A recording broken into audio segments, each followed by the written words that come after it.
अस्सलाम वालेकुम जी। आपका होस्ट शहीद अहमद जी आपकी खिदमत हाजिर। हमारा यूट्यूब और फेसबुक चैनल ये है पाकिस्तान देखना। लाखों करोड़ों दुरूद सलाम हज़रत मोहम्मद मुस्तफ़ा सल्लल्लाहु अलैहि वसल्लम और आले मोहम्मद पर पूरा जोर, पूरा पंजाबी में जिन्हें टिल लगा दिया पीडीएम ने, पूरे के पूरे इत्तेहाद ने, बड़े बड़े सीनियर कानूनदान फरूक एच नाइक, अकरम शेख, कामरान मुर्तजा, अरफान कादर, तमाम को एक साइड पे रख दिया सुप्रीम कोर्ट के honourable chief justice Umar Ata Bandial साहब, जस्टिस मुनीब अख्तर साहब और जस्टिस जादुल हसन साहब। आज सुप्रीम कोर्ट डट के वो खड़ी और बड़े बड़े वकला के पसीने छुड़ा दिए। मैं सारा आपके साथ वो डिस्कस करूंगा क्योंकि आज पीडीएम की जानिब से फरूक एच नाइक, मुस्लिम लीग नवाज की जानिब से अकरम शेख साहब और जो गवर्नर है केपीके के गुलाम अली साहब हाजी साहब, उनकी तरफ से कामरान मुर्तजा जो कि सेनेटर भी हैं और सुप्रीम कोर्ट के साहब का बार भी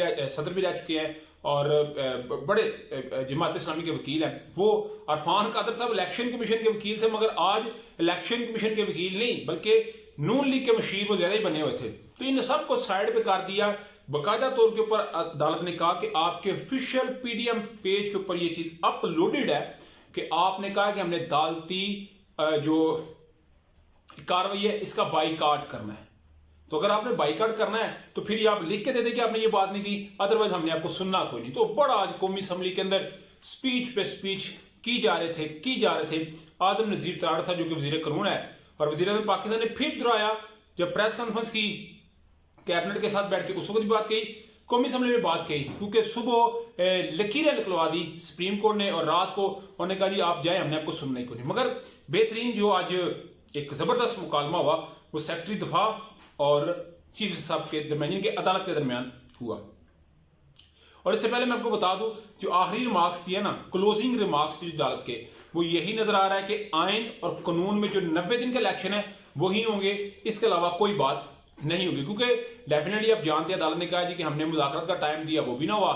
हमने जो तवाज़ुन है बरकरार कायम रखना है और जो वफाक ने जिन वजूहात की बुनियाद पे इलेक्शन मुलतवी किया वो हमें को मुतमिन नहीं कर सके। तो लगता है कि कल कुछ बड़ा होगा, मगर ये तो कल ही पता चलेगा। मगर सेक्रेटरी दफा ने जी बड़ा जबरदस्त उनका आपस में मुकालमा हुआ।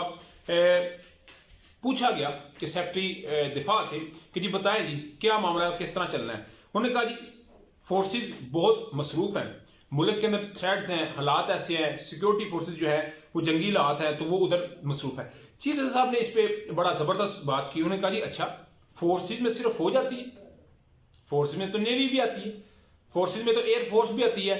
अभी समुद्र में तो नहीं लगा हुआ ना जंग, या आसमान पे जंग तो नहीं लगी हुई, उनको भी तो यूटिलाइज करें, वो भी तो फोर्सेज का हिस्सा है ना। आप इन सिक्योरिटी फोर्सेज को इस्तेमाल करें। और इलेक्शन कमीशन पहले ये बात कह चुका है कि 50% जो है वो इलाके महफूज है, 50% में मामला खराब है, वहां पे आप नेवी लगाएं, वहां पे आप एयरफोर्स लगाएं, उनको क्यों नहीं लगा रहे आप? तो ये एक बड़ा जो है वो दिलचस्प जो है वो आज बात की गई। उसके अलावा कहा गया जी कि रिटायर्ड फौजियों के मतलब, तो उसके ऊपर उन्होंने कहा जी सेक्रेटरी दफा ने कि वो मसला तो कोई नहीं, मगर मसला ये है कि उनको ट्रेनिंग देनी पड़ेगी। मगर अदालत ने कहा जी आप हमें 2 घंटे में रिपोर्ट दें, क्योंकि आपको तो पता है कितने इलाके सास हैं, किस तरह सारी चीजों को मैनेज किया जा सकता है। तो सेक्रेटरी दफा ने कहा जी नहीं, मुझे 2 घंटे नहीं, मुझे वक्त चाहिए। तो अभी जी सेक्रेटरी दफा की जो चीजें हैं और उनको सील्ड फार्म के अंदर अदालत में रखवा दिया गया है, कल उनको पढ़ा जाएगा और उसके ऊपर मजीद जो है वो डिस्कशन होगी। मगर इसी के साथ साथ चीफ साहब ने कहा जी नेवी और एयरफोर्स यानी कि हर शुबा जो है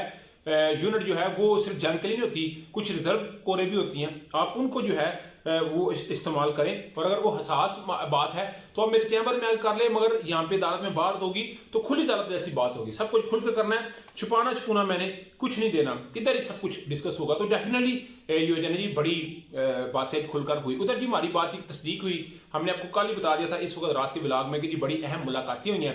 इन बड़ी अहम मुलाकातों के अंदर इस्लामाबाद जुडिशल जो कम्प्लेक्स है उसके अंदर मुलाकातें हुई थी और वो आज चीफ साहब ने खुद अपने मुंह से भी ये बात कह दी है कि मेरी जस्टिस काजी फायजी साहब, जस्टिस अतर मिल्ला सबसे मुलाकात हुई है।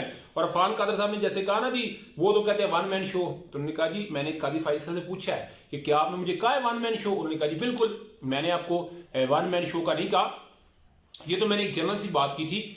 तो उन्होंने ऐसी बात कर दी, मगर चीफ जस्टिस साहब ने ये बात कही है कि हम सारी जो फुल कोर्ट बैठ के डिसाइड करेंगे कि हमने इंटरनली आपने किस तरह के मामला को करना है, हम किसी के ऊपर किसी को ये बात छोड़ने नहीं देंगे। और उसके अलावा अटॉर्नी जनरल से आज चीफ साहब ने कहा जी हम मायूस हुए हैं कि ये बात हम कुछ पूछ रहे थे, ये हमें बार बार घुमा के बेंच पे ला रहे थे, हम बात कुछ पूछ रहे थे, बार बार घुमा के बात बेंच पे ला रहे थे, यानी कि वो को हमें मुतमिन करने में इतने अच्छे नहीं रहे, वो नाकाम ही रहे हैं। तो डेफिनेटली ये राय हमार हो रही हैं और पता चल रहा है इस तरह आज शामुद कुरैशी साहब, असद उमर थे, उस्मान डार साहब थे और अली मोहम्मद खान साहब, जिस तरह वो प्रेस कॉन्फ्रेंस कर रहे थे, उनका जो बॉडी लैंग्वेज थी, जो उनका कॉन्फ्रेंस था, वो बता रहा था कि जो है ना मामला इस वक्त उनके हक में नजर आ रहा है और डेफिनेटली अदलिया जो है कानून के साथ ही खड़ी है, वही फैसला करेगी जो अदालत, क्योंकि आइन से मामला कोई भी काम नहीं हो सकता। आप क्या समझते हैं? लाजमी आपसे शेयर किया, लाजमी वीडियो पसंद है तो फिर चैनल को लाइक सब्सक्राइब अपने दोस्तों से शेयर कर दिया। नेक्स्ट वीडियो होस्ट को जल्दी अल्लाह का हम अस्सलाम।